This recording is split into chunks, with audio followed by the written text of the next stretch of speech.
For functional purposes, and since it's become the galactic standard, all units in this lesson have been converted to the human metric and date system. If you have ever been to human space, then you surely know the real meaning of the word paradise. They call their worlds and moons pearls because they see them as such, jewels to be loved and cherished and protected. They are beacons of unimaginable beauty in a wretched galaxy surrounding them. From the floating gardens and the cloud cities of Venus in their native Sol system, to the Trinary Sun Crystal City in Centauri B, the Ice Palace and the frozen moon of Karban, we all know the strict dogma humans follow to terraform, convert and care for their pearls. They live with clean air, a peaceful atmosphere, and lush vegetation in every single one of their worlds. Well, almost every single one. There's always a path to learn, and Terra, Earth, was humans' path to learn. But to be able to understand this, I must first explain to you how humans are able to keep their pearls, as shiny and pristine as they are. It is through their dogmatic ways, their absolute discipline. It is through the human doctrine. One sentence, with no room to interpretation, and again, learned through the human path, experience. There are innumerable threats in this universe. Pirates, rebels, meteorites, and the unexpected space-time alteration, but none was like what the Tillen were to the humans. Their space neighbors, only a few thousand light-years away from the humans, with similar physiognomies, biological needs, and intelligence. They ascended to the heavens just a couple thousand years before the humans. Though they didn't meet until both were actual members of the Federation, they were also the rare cases of sapient predators, and as happens with predators, the Tillen were keen for war. And just a couple thousand years are more than plenty to have an insurmountable gap in military technology. At first, when the first Tillen ships arrived to Sol, both the humans and us thought the Tillen were there to start relations with their cosmological brothers. When a few hundred united in the outskirts of the system, we realized how wrong they were. They wanted to know their neighbor's house, and they wanted to keep it.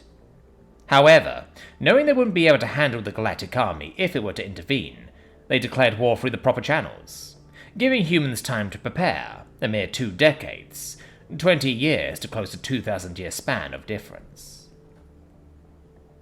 Humans can be somewhat disciplined, but when the stakes are high enough, there's no race that can rival their focus and stamina.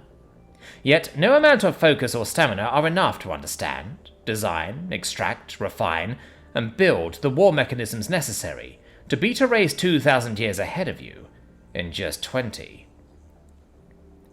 So, they decided to make a last stance. If the Tillen wanted their home because they could live in it, humans will make it so only them could inhabit it, and if not them, no one else. A literal scorched earth. The first orbital weapons they built were pointed towards Terra herself. Then, all the efforts were made towards defense. After 2 decades of waiting, the Tillen, with the Galactic Army's approval, launched their attack.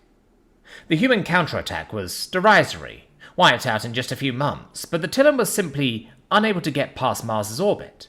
The asteroid belt surrounding the rocky planets of the system had been stripped and mined to the core, and converted into a space minefield. And so, they lost only 2 capital ships to the humans' traps and tractor beams. The Tillen thought nothing of it. Even if the humans managed to reverse engineer their technology, they didn't have the resources necessary to build and repel them, let alone retaliate. Indeed, the whole of the human dogmatic discipline went towards understanding the Tillen technology, which took remarkably less time than expected, less than a decade, and then they added their own technology, developed in those 20 years.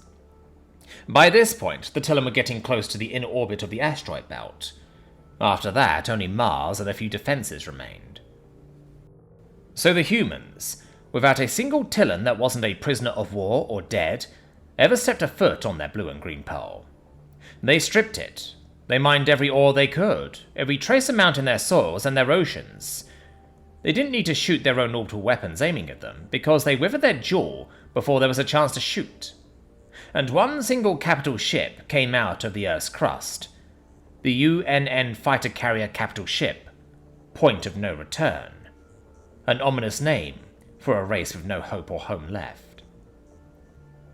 Able to face the Tillen ships, the Point of No Return had one component the Tillen could not recognize until it was in front of them.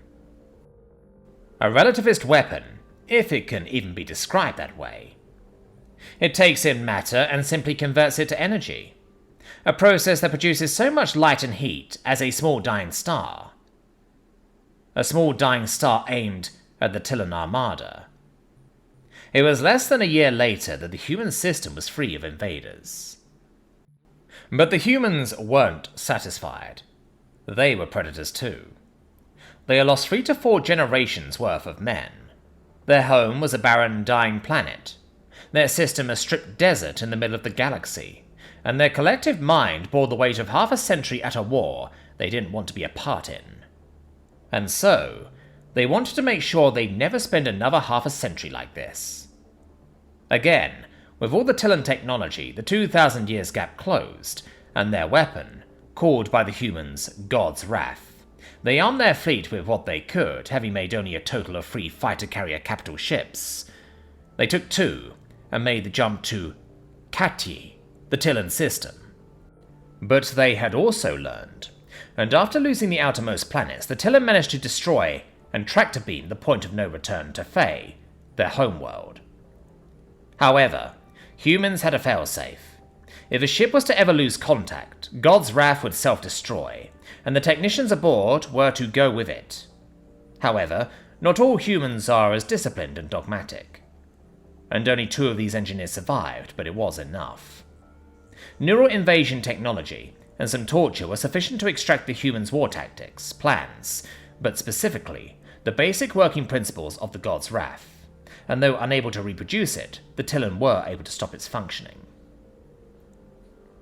After watching this from afar, a vote was passed in the Galactic Council to intervene, and finally put an end to the war from the outside. Each system received a whole military fleet and a reconstruction team, though the sole reconstruction team barely had something to work with. Besides the gas extracted and refined from the gas giants to replenish Terran's atmosphere. Humans' only weapon, last hope, had been lost forever. They get to keep their system and planet, or what was left of them, but they never get to return the favour. Only because of some prisoners of war who couldn't follow their directives. They had to exchange the complete POWs of the Tillen capital ships in exchange for 2 engineers, a few pilots, and a merchant ship captured when the war was only starting, less than 60 years prior. The galaxy, as a whole, learned something. Humans learn fast and develop fast, and they possess, most of them, an iron will to thrive. Humans, however, now understood 2 things. In an exchange, there was always going to be an asymmetry, and with the data collected, most probably humans were standing to lose. 2. Information is key. And so the human doctrine was born. One sentence with no room for interpretation, learned from the human path. Experience.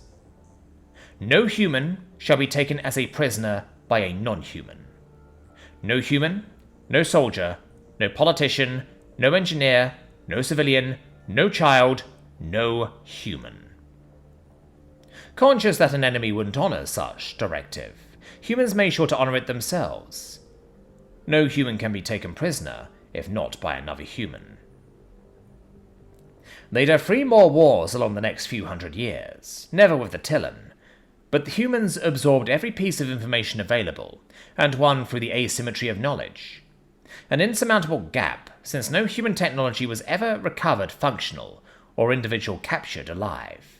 They killed each other the moment it was clear that they could become POWs. This also ensured humans fought until the last possible moment. Even if all hope was lost, no human would stop fighting until they won or they died. By the end of their last war, their technology was an amalgamation of more than 4 races they had fought, along with their own touch sprinkled in there. The wrath of a god. They decided to not fix Earth beyond the original reparations offered by the Galactic Federation. A reminder, a token of the absolute value of their doctrine. It is barely habitable, but it still is their capital world, their cradle, their most treasured pearl. A cracked one, a broken one, now covered in sepia, but a shiny pearl in the endless void. Humans lived in hell for 60 years of unwarranted war, and continued to live in it for almost a millennia, fighting enemies they didn't offend. By the end of the Fourth Human War, no other race had the technological know-how to face them one-on-one, and they had slowly seized control of the Commerce Guild and the Galactic Council for the years, making it clear if someone was to fight them, it would have to be on their own. Every human at some point has to live in Earth, again, as an individual reminder, to remember why the Doctrine is absolute. They clean and maintain the graves of the heroes of past, visit the mines that stripped their planet of its life, and breathe the bitter air filtered from Jupiter and Saturn. They slowly let Earth fix itself. It's been returning to the blue hue, losing the sepia little by little.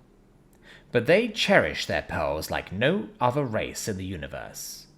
No place is cleaner and safer than human worlds. But everything has a cost, and their doctrine is a small price to pay.